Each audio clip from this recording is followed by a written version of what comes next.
listening to the HFO Multifamily Marketwatch podcast. Apartment owners who need to know, trust HFO, the leading source for multifamily information in Oregon and Washington. Welcome back to HFO's Multifamily Marketwatch podcast, where we catch you up on the biggest stories of interest to the regional apartment market from the previous week. It's Monday, October 12th. I'm Jennifer Shook, HFO Senior Research Analyst. The big stories this past week: Apartment List reports that rents are down in 41 of the nation's 100 biggest cities, including Portland and Seattle. Affordable housing expert Randy Shaw applauded Portland for passing the Residential Infill project, but cautioned that more reforms are needed to increase the housing supply.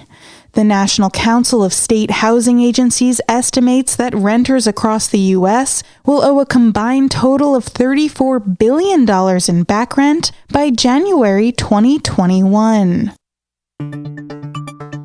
We'll be back with the details on these stories and more in just a moment.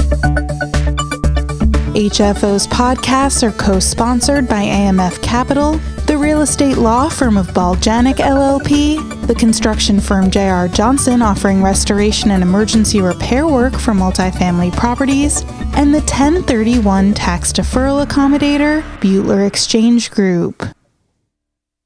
Apartment List released its October 2020 rent report, which found that rents are down in 41 of the 100 biggest cities in the U.S. The report, which is based on actual rents rather than asking rents, found that nationally rents were down 1.4% year over year as of September. Among the 100 largest cities, rent declined on average by around 0.8%, but in many of the most expensive cities, rents were down significantly over the summer. In Portland, rents declined 5.7% year over year as of September, having dropped 4.5% between March and August.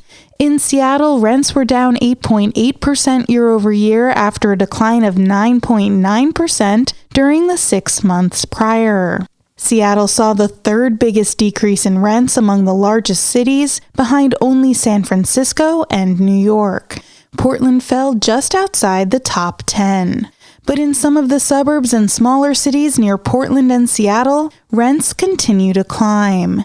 In Vancouver, Washington, rents were up 2.9% year over year, and during the first 6 months of the pandemic, rose 4.4%. In Gresham, rents are up 2% year over year. In Tacoma, rents grew 2.5% between March and August, and year over year are up 0.6%. Following President Trump's statement last week that he has instructed Republicans in Congress to shelve economic stimulus plans until after the election, markets fell and lawmakers aired their frustrations. U.S. Senator from Oregon Ron Wyden accused the president of giving up rather than helping people with expanded unemployment benefits, while Senator Jeff Merkley argued that the stock market is not an indication of a healthy economy for most people. Representative Earl Blumenauer pointed out that ending stimulus negotiations could result in the closure of 85% of independent restaurants and layoffs of first responders and health workers.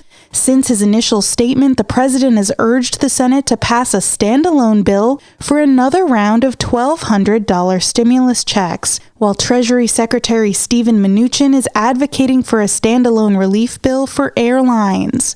But according to the New York Times, without a more comprehensive stimulus plan, layoffs could increase. As of August, 1 in 7 small businesses across the country had closed permanently. Now, larger corporations like Disney and Allstate are announcing new layoffs.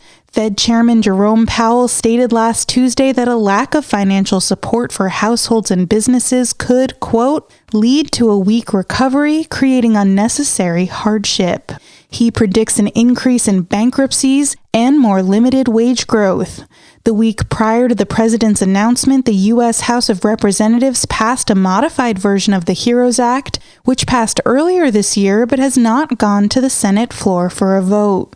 The new $2.2 trillion relief bill includes a complete ban on evictions, increased aid to families and businesses, and money for schools and child care programs. A new poll commissioned by the Portland Business Alliance and conducted by DHM Research finds that Mayor Ted Wheeler trails his challenger in the upcoming Portland mayoral election, but a large number of voters are still undecided. The poll found that 41% of voters back challenger Sarah Iannarone, 16% support a write-in candidate, and just 30% plan to vote for Mayor Wheeler. 13% of voters remain undecided. The large number of write-in votes is likely due to a campaign to elect Teresa Rayford, who received just 8% of the vote in the primary election, but who many believe may be uniquely qualified to act as mayor in this moment due to her experience fighting against police violence. The Portland Business Alliance recently formed a coalition with a number of local organizations, including the SEIU, the Columbia Pacific Building Trades Council, and the Oregon League of Conservation Voters, in order to boost the mayor's chances of re-election.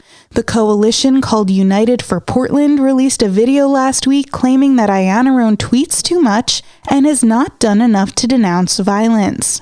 Prior to the group's formation, the mayor's campaign was extremely short on cash and recently may have run afoul of newly enacted campaign laws when he lent himself $150,000. In contrast, Iannarone's campaign, which relies on the city's public financing program, reports $255,000 in cash on hand.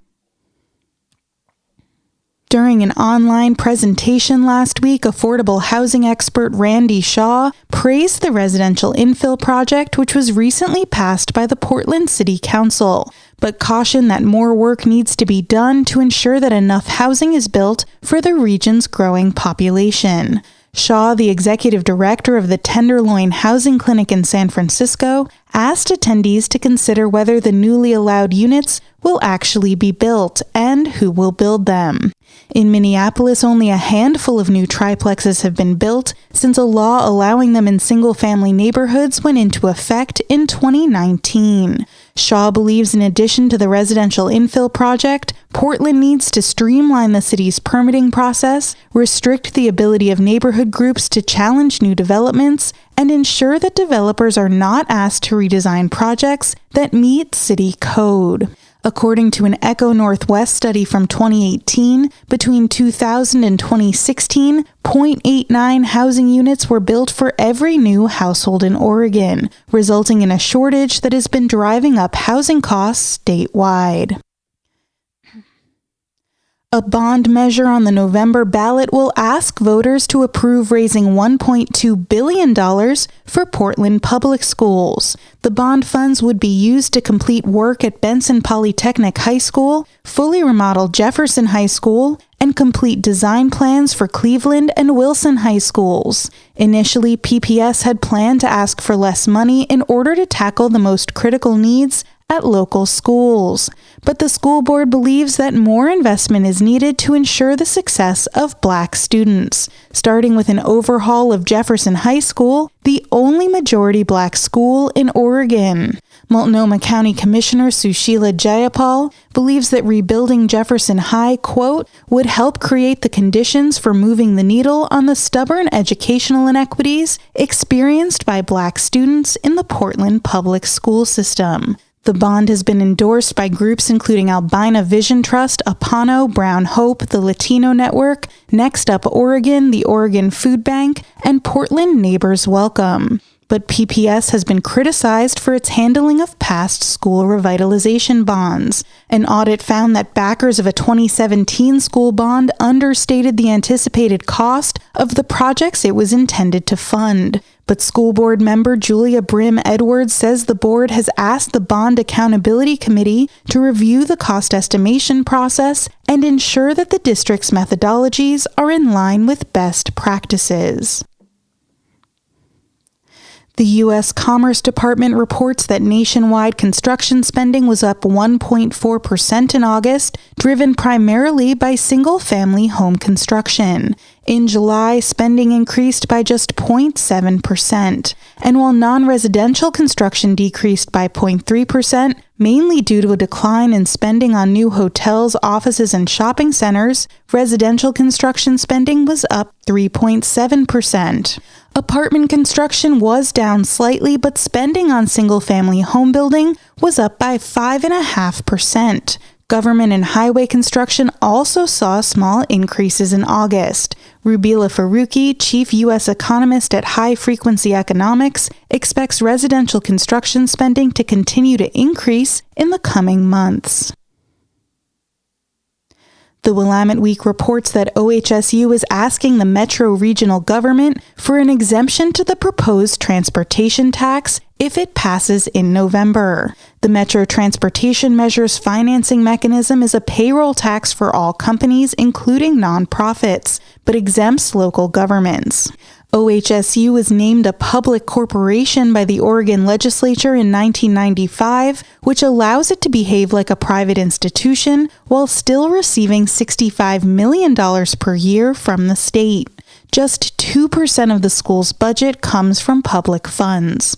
OHSU benefits from local transit. Its expanding South Waterfront campus is served by the Portland streetcar, as well as the Orange Max Line. The proposed Southwest Corridor Max Line, which would be partially funded by the new transportation tax, will run close enough to OHSU's main campus that TriMet's steering committee is considering an inclined elevator to take max passengers from the Gibbs Street station on Barber Boulevard to the top of Markham Hill.